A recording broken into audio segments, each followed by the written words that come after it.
جب آیا تو ان میں مجھے کیا بتایا گیا؟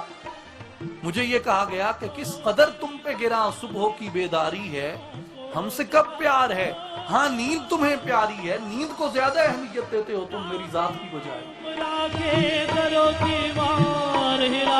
ابس ہے شکوہ تقدیر یزداں، تو خود تقدیر یزداں کیوں نہیں ہے؟ کافر ہے تو ہے تابع تقدیر مسلمان، مومن ہے تو خود آپ ہے تقدیر الہی۔ جو مومن ہے وہ تقدیر کا محتاج نہیں ہے، وہ تقدیر کے احکام کا پابند نہیں ہے، بلکہ تقدیر مومن کے احکام کی پابند ہوتی ہے۔ کہ جہان تازہ کی افکار تازہ سے ہے نمود،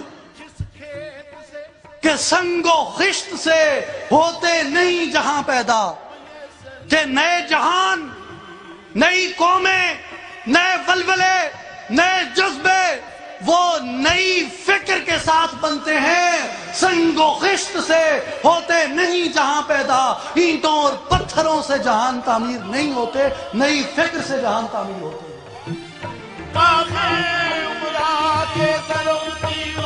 ضمیر مغرب ہے تاجرانہ، ضمیر مشرق ہے راہبانہ، وہاں دیگر گوں ہے لحظہ لحظہ، یہاں بدلتا نہیں زمانہ۔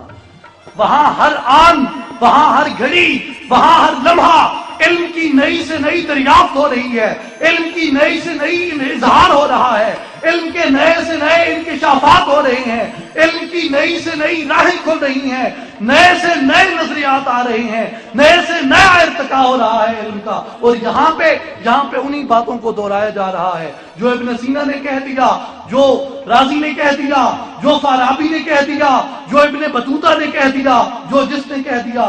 آج ہم انہی چیزوں کو بار بار ریپیٹ کر رہے ہیں۔ ہمارے ہاں کوئی تخلیق علمی اعتبار سے نہیں ہو رہی، اور یہی وجہ ہے کہ علمی اعتبار سے جب ہم نے تخلیق کرنا چھوڑ دیا تو اس کے بعد ہمارے اوپر پھر ان کا ورلڈ آرڈر مسلط ہو گیا جو یہ اہلیت رکھتے تھے کہ وہ علم کو ایک نئی راہ کے اوپر لا سکے، اور جو علم کے نئے نظریات دریافت کر سکے۔ اور ہم نے جب اس تخلیق کو چھوڑ دیا تو ہمارے ہاتھ سے وہ ورلڈ آرڈر نکل گیا۔ دوا دی ہم نے جو اسلاف سے میراث پائی تھی، سریا سے زمین پہ آسمان نے ہم کو دے مارا، اب آسمان نے ہمیں ہماری بلندیوں سے زمین پہ پٹک دیا۔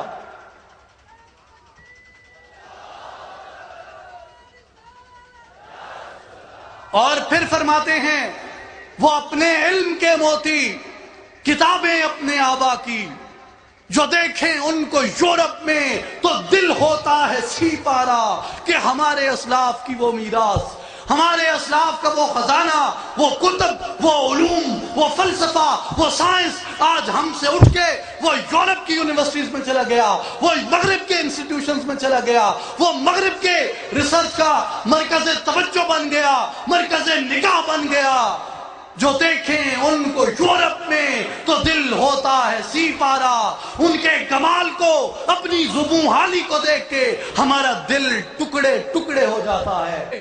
ایک فقر سکھاتا ہے سیاد کو نخچیری، ایک فقر سے کھلتے ہیں اسرار جہانگیری، ایک فقر سے قوموں میں مسکینی و دلگیری، ایک فقر سے مٹی میں خاصیت اکثیری، ایک فقر ہے شبیری، اس فقر میں ہے میری میراث مسلمانی، سرمایہ شبیری۔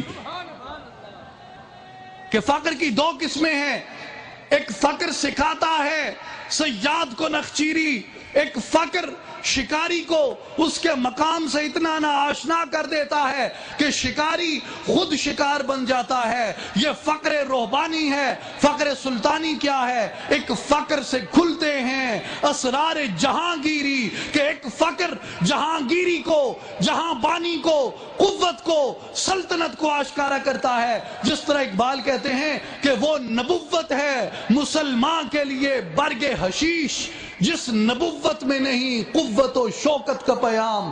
کہ فقر تو حقیقت میں ہے ہی وہ جو اپنے اندر قوت رکھتا ہے، جو اپنے اندر شوکت رکھتا ہے، جو اپنے اندر جرت رکھتا ہے، جو اپنے اندر جلال رکھتا ہے، جو اپنے اندر حکم روکنے کا، حکم کرنے کا حوصلہ رکھتا ہے کہ نیل نہیں بہتا تو وہ نیل کو مخاطب کر کے کہتا ہے فَإِن كُنْتَ تَجْرِي بِنَفْسِكَ، اے نیل مصر اگر تو اپنی مرضی سے بہتا ہے فلا حاجتا، پھر تیرے بہنے کی ہمیں کوئی ضرورت نہیں، فَإِن كُنْتَ تَجْرِي بِاللَّهِ، اگر تو اللہ کے حکم سے بہتا ہے فَأَجِرْ بِاسْمِ اللَّهِ، پھر تجھے حکم دیا جاتا ہے کہ بہ، اور نیل کی مجبوری بن جاتی ہے کہ وہ بہے گا، نہیں بہے گا تو قیامت کے دن اللہ کی عدالت میں، عدالت عمر میں وہ جواب دے ہوگا کہ میں نے نیل کو تیرے نام سے بہنے کا حکم دیا تھا، یہ نیل نہیں بہا تھا۔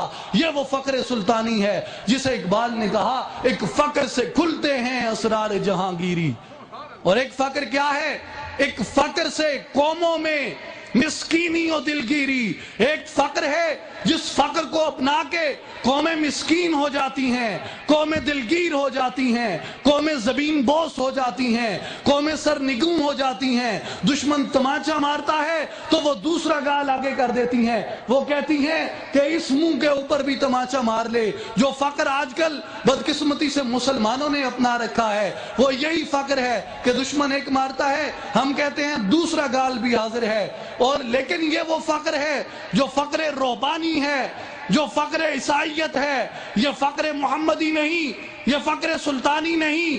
فقر محمدی کیا ہے؟ اقبال بتاتا ہے ایک فقر سے مٹی میں خاصیت اکثیری، کہ ایک ایسا فقر بھی ہے جو زمین کو چھو لے تو وہ زمین کو سونا بنا۔